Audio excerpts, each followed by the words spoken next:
ubushinjacyaha bw'u Rwanda buri muri gahunda yo kohereza muri Afurika y'Epfo impapuro zaba itabwa muri yombi rya General Kayumba Nyamwasa.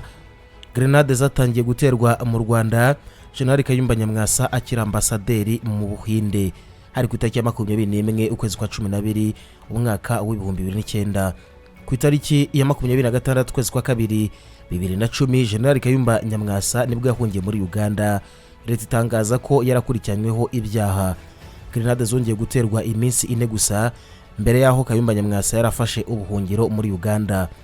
Leta y'agatsiko ngo yakoresheje inkiko zayo nabyo ntibyagira icyo bitanga. General Kayumba Nyamwasa na bagenzi be bakatiwe gufungwa badahari. Babareze kwandika Rwanda briefing kuko ngo ibiba amacakubiri mu Banyarwanda. Perezida Paul Kagame ngo yavuze ko bazafatwa uko byagenda kose. Evode Uwizeyimana yabwiye BBC gahuza miryango ko impapuro za leta y'agatsiko zitazahabwa agaciro na Interpol. Hashize imyaka irenga 8 izi mpapuro zidahawe agaciro. Uwizeyimana Evode avuga ko nta gihugu gishobora kohereza abo leta ivuga usibye igihugu cy'abasazi. Theosi Badege wari umuvugizi wa polisi yagerageje gukina ikinamico ariko abaturage bazukuri. Igihugu cya Afrika cyanze guha agaciro ibisabwa na leta y'agatsiko. Tarisise Karugarama yatangaje ko General Kayumba Nyamwasa aramutse atashye mu Rwanda yahabwa imbabazi, mu gihe General Kayumba Nyamwasa avuga ko adakeneye imbabazi za leta y'agatsiko. Ntacyo Kagame ngo atakoze ngo agerageze kwivugana Kayumba Nyamwasa, ariko Imana ikinga akaboko. Ngo Perezida Kagame ntabwo azatekana General Kayumba Nyamwasa akiriho, ngo azakomeza gukoresha icyo abonye cyose kugira ngo akomeze guteza ubwega. Ibyo ni bimwe mu bivugwa n'abadashyikiye leta y'u Rwanda ariko kandi bashyikiye General Kayumba Nyamwasa, umugabo uzwi kutavuga rumwe n'ubutegetsi bw'u Rwanda ndetse kandi akifuza gusubiza u Rwanda aho rwavuye. Ikaze mu buzima bwa General Kayumba Nyamwasa wabaye umusirikare ukomeye mu Rwanda ndetse kandi akagira n'uruhare rukomeye mu kubohora igihugu cy'u Rwanda cyari mu kaga gakomeye.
Mu Rwanda ihunga rya General Kayumba Nyamwasa ryavuzweho byinshi.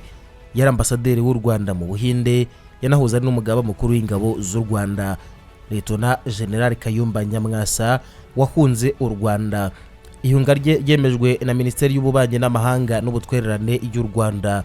Mu itangazo yasohoye ku itariki ya 26 y'ukwezi kwa 2 ryavugaga ko yahungiye mu gihugu cya Uganda kubera ibyaha bikomeye yakoze, ariko nanone ibi byaha ntibyigeze bitangazwa.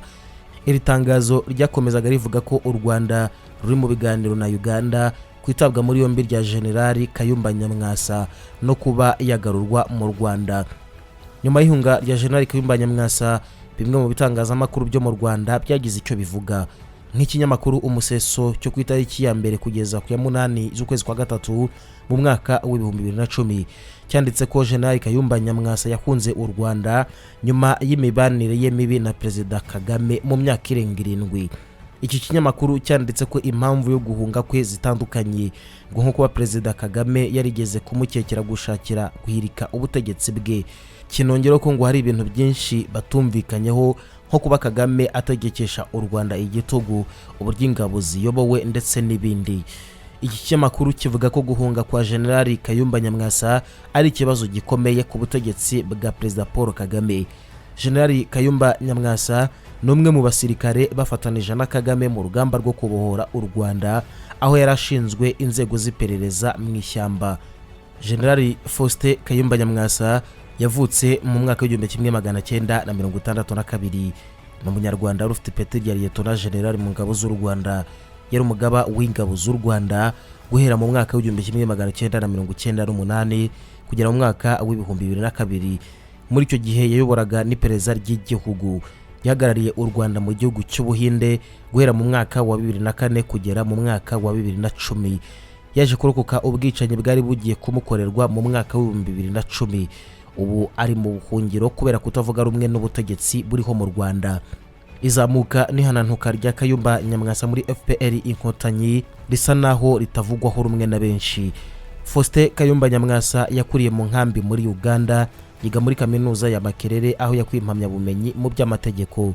Yinjiye mu gisirikare cya Yoweri Kaguta Museveni Tibuhaburwa mu kwezi kwa mbere mu mwaka w'1986 hamwe na Paul Kagame. Bagize uruhare mu ishingwa ry'ishyaka rya FPR Inkotanyi mu mpera z'umwaka w'1980. Yari mu basirikare bakomeye kugeza nyuma ya jenoside yakorewe abatutsi, aho abacengezi batangiraga kwinjira mu majyaruguru y'uburengerazuba bw'u Rwanda. Mu mwaka wa 2006 ku busabe bw'u Rwanda n'Ubufaransa, urukiko mpuzamahanga mpanabyaha rwa Arusha rwashinjije Faustin Kayumba Nyamwasa, Kagame n'abandi basirikare bane ko aribo bateguye ihanurwa ry'indege yarimo Perezida Juvenal Habyarimana. Bikaba ari byo byabaye intandaro ya jenoside yakorewe abatutsi. Faustin Kayumba Nyamwasa yashinjwe n'igihugu cya Espagne ko yatanze itegeko ryo kwica abakozi babiri b'umuryango udakorera inyungu wo muri Espagne hamwe n'umupadiri w'umunyakanada. Aba bantu batatu bazize kuba bari bafite amakuru ku bwicanyi FPR ngo yakoreye abahutu. Faustin Kayumba Nyamwasa yatangiye kutavuga rumwe na Kagame mu ntangiriro z'umwaka w'1998. Umunyamateka Gerard Prenier avuga ko ngo Faustin Kayumba Nyamwasa n'abandi bose bari bamaze kubona uburyo Kagame n'inshuti ze banyereza inkunga u Rwanda rwahabwaga n'amahanga, nabo bagize ishyari ry'uko ntacyo babona. Byongeye kuba FPR Inkotanyi yayimaze kwinjira ku butaka bwa Kongo, yari inzira yo kwigwizaho ubukire. Ubwo Faustin Kayumba Nyamwasa bahise bamwohereza guhagarira u Rwanda mu Buhinde mu mwaka wa 2004 mu buryo bwo kumwigizayo.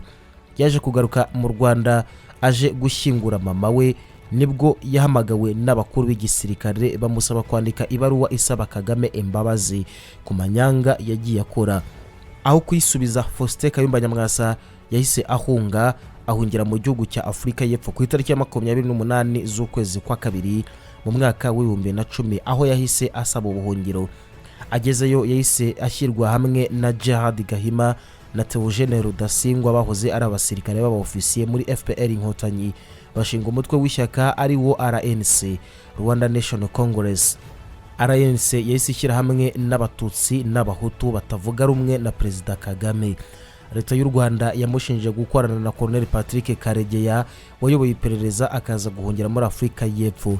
Karegeya baje kumusanga yishwe mu cyumba cya hoteli yarimo ku itariki ya 31 z'ukwezi kwa 12 mu mwaka wa 2013. Guhera ubwo RNC yahise ishinja abakozi ba Perezida Kagame ko ari bo bamwishe. Iraswa rya Kayumba Nyamwasa naryo ryaravuzwe nko mu kwezi kwa gatandatu mu mwaka wa 2010.